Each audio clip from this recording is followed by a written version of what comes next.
Hello friends, welcome to flourish learning. शिक्षण आणि माणूस समृद्ध होतो. चला तर मग आज आपण इयत्ता 9वीचा पाठ पहिला संच शिकूयात, समजून घेऊयात आणि समृद्ध होऊयात. आज आपण या पाठातील सराव संच 1.1 पाहणार आहोत.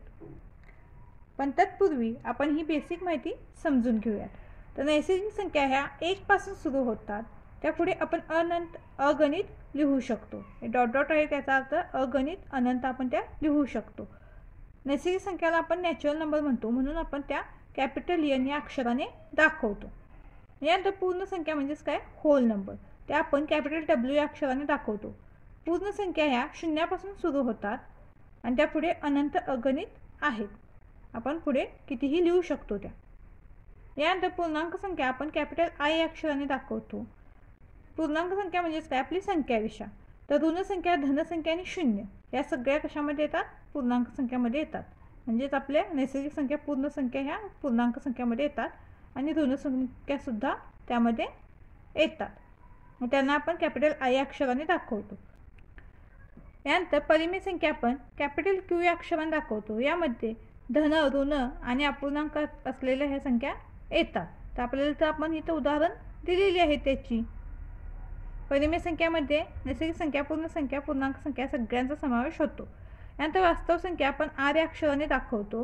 यामध्ये सुद्धा धन, ऋण, पूर्णांक, परिमेय ह्या सगळ्या संख्यांचा समावेश होतो. दशांश रूपातील संख्या, वर्गमूळातील संख्या ह्या सगळ्या संख्यांचा वास्तव संख्यामध्ये समावेश होतो. यानंतर सराव संच 1.1 मधील पहिला प्रश्न आहे, पुढील संच यादी पद्धतीने लिहा. तर पहिला प्रश्न आहे, समपूर्णांक संख्यांचा संच. समपूर्णांक संख्या म्हटलेला आहे. समसंख्या ह्या 0, 2, 4 अशा सुरू होतात. म्हणून आपण काय केलं, तर 2, 4, 6, 8 पुढे डॉट डॉट दिलेला आहे. याचा अर्थ काय, पुढे त्या अगणित आहेत, अनंत आहेत. त्यानंतर दुसरा प्रश्न आहे, 1 ते 50 मधील सममूळ संख्यांचा संच. 1 ते 50 मध्ये सममूळ संख्या ही एकमेव 2च आहे. फक्त 2 ही एकमेव सममूळ संख्या आहे, म्हणून काय होईल, बी बरोबर 2 येईल. यानंतर तिसरा प्रश्न, सर्व ऋण पूर्णांकांचा संच. आता ऋण पूर्णांक म्हटलेला आहे, म्हणजे हे संख्या रेषावरची जी ऋण संख्या येते, तर सर्व ऋण पूर्णांकांचा संच आहे. म्हणून आपण काय केलेलं आहे, -1, -2, -3 पुढे डॉट डॉट. याचा अर्थ पुढे त्या अगणित अनंत आहेत. यानंतर संगीतातील 7 मूळ स्वरांचा संच. संगीतातील 7 मूळ स्वर कोणते आहेत, तर सा, रे, ग, म, प, ध, नी हे मूळ स्वर आहेत, म्हणून आपण ते यामध्ये लिहिलेले आहेत. यानंतर दुसरा प्रश्न आहे, खाली चिन्हात दिलेली विधाने शब्दात लिहा. तर 4/3 हा क्यू या संचाचा घटक आहे, याचं आपल्याला लिहिलेलं आहे. ते आपण इथं विधानामध्ये सुद्धा असंच लिहिलं आहे. 4/3 हा क्यू या संचाचा घटक आहे किंवा क्यूचा घटक आहे.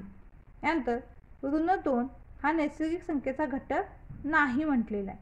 मग आपण काय केलं, ऋण 2 हा यांचा घटक नाही किंवा नैसर्गिक संख्येचा घटक नाही असं आपण इथे लिहू शकतो, कारण नैसर्गिक संख्या 1 पासून सुरू होतात हे आपल्याला माहिती आहे. यानंतर तिसरा प्रश्न, पी बरोबर पी या संचाचे घटक असे आहेत की पी ही विषम संख्या आहे. तर आपण हे तसंच लिहिलं आहे. काय लिहिलं आहे, संच पी चे घटक, संच पी चे पी हे घटक असे आहेत की पी ही विषम संख्या आहे. यानंतर तिसरा प्रश्न आहे, कोणतेही 2 संच यादी पद्धतीने आणि गुणधर्म पद्धतीने लिहा. तर आपल्याला कोणतेही संच आहेत ते, कोणतेही 2 संच यादी पद्धतीने गुणधर्म पद्धतीने दोन्ही पद्धतीने लिहायचे आहेत. तर आपण पहिला काय घेतलेला आहे, यादी पद्धतीने लिहिलं आहे. ए बरोबर आठवड्यातील आपण 7 वार इथे लिहिलेले आहेत, सोमवार, मंगळ, बुधवार, गुरुवार, शुक्रवार, शनिवार आणि रविवार. ते गुणधर्म पद्धतीने संचातील घटक एक्स हे असे आहेत की एक्स हा आठवड्यातील वार आहे. यानंतर दुसरं उदाहरण आपण बी बरोबर AEIOU असं लिहिलेलं आहे. गुणधर्म पद्धतीने काय होईल, तर बी या संचाचे घटक वाय हे असे आहेत की वाय हा इंग्रजी वर्णमालेतील स्वर आहे. त्यानंतर पुढचं उदाहरण आहे, यादी पद्धतीमध्ये आपण ते सी बरोबर तांबडा, नारंगी, पिवळा, हिरवा, निळा, पांढरा, जांभळा हे रंग लिहिलेले आहेत. तर हे काय आहेत, इंद्रधनुष्यातील रंग आहेत. म्हणून काय होईल, सी या संचाचे गुणधर्म पद्धतीने आपण इथे लिहित आहोत. सी या संचाचे एक्स हे घटक असे आहेत की एक्स हा इंद्रधनुष्यातील रंग आहे. यानंतर यादी पद्धतीमध्ये आपण डी बरोबर ABC डॉट डॉट झेड, म्हणजे ABCD झेडपर्यंत आहे, इथं हे लिहिलेलं आहे.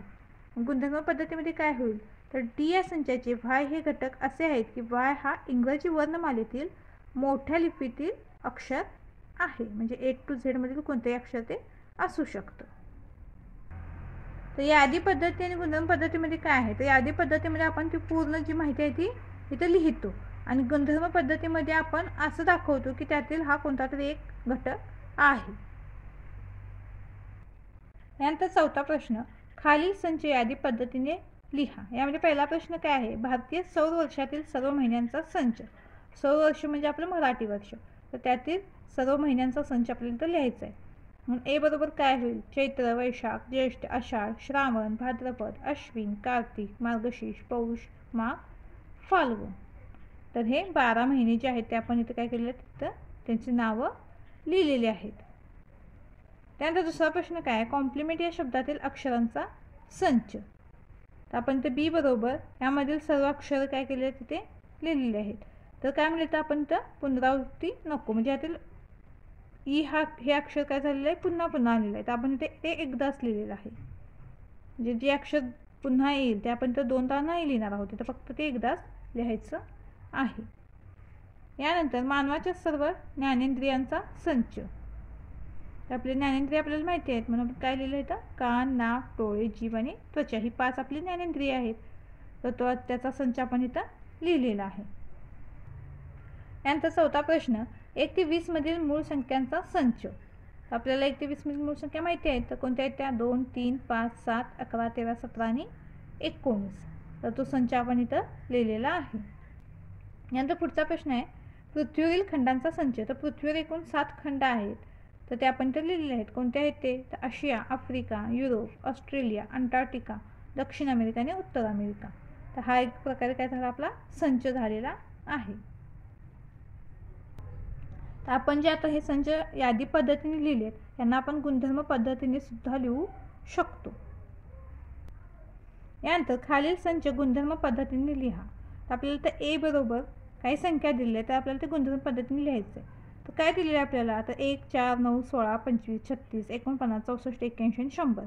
तर हे काय आहेत, तर हे वर्ग आहेत.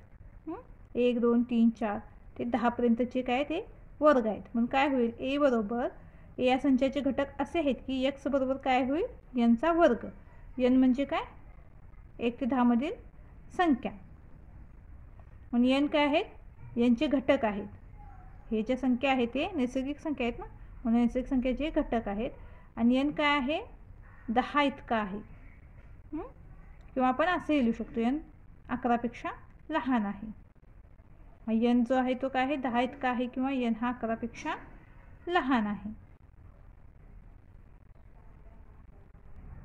पेक्षा लहान पेक्षा मोठा तुम्ही शिकलेला आहात, तर ज्यावेळेला हे असं चिन्ह येतं, त्याच्या खाली जी अशी रेष असते, त्याचा अर्थ होतो की ह्या संख्येत की ही संख्या आहे. आणि ज्यावेळेला फक्त हे असं चिन्ह असतं, त्यापेक्षा ह्या संख्येपेक्षा ही संख्या काय आहे, लहान आहे. यानंतर बी बरोबर इथं आपल्याला 6चा पाढा दिलेला आहे 48 पर्यंत. म्हणून काय होईल, बी या संख्येचे घटक x हे असे आहेत की x बरोबर काय होईल, 6n म्हणजे 6n. आणि n ही काय आहे, नैसर्गिक संख्या आहे, आणि n इथं काय आहे, 9 पेक्षा लहान आहे, म्हणजे 8 पर्यंत, 1 ते 8 पर्यंतच्या संख्या आहेत n या. यानंतर सी बरोबर SMILE असं आपल्याला इथं अक्षरं दिलेली आहेत. म्हणजेच काय होईल, सी या संख्येचे घटक x हे असे आहेत की स्माईल या शब्दातील अक्षर आहे. हे स्माईल या शब्दातील हे अक्षर आहे.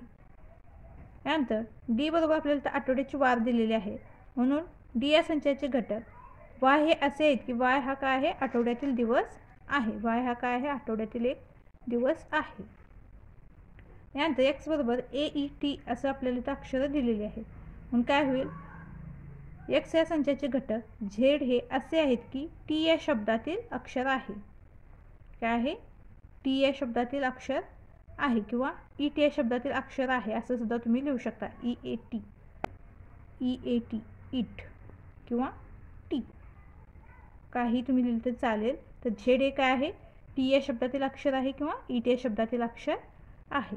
अशा प्रकारे आपला सराव संच 1.1 पूर्ण झालेला आहे. व्हिडिओ आवडल्यास चॅनलला लाईक, शेअर, सबस्क्राईब नक्की करा. धन्यवाद.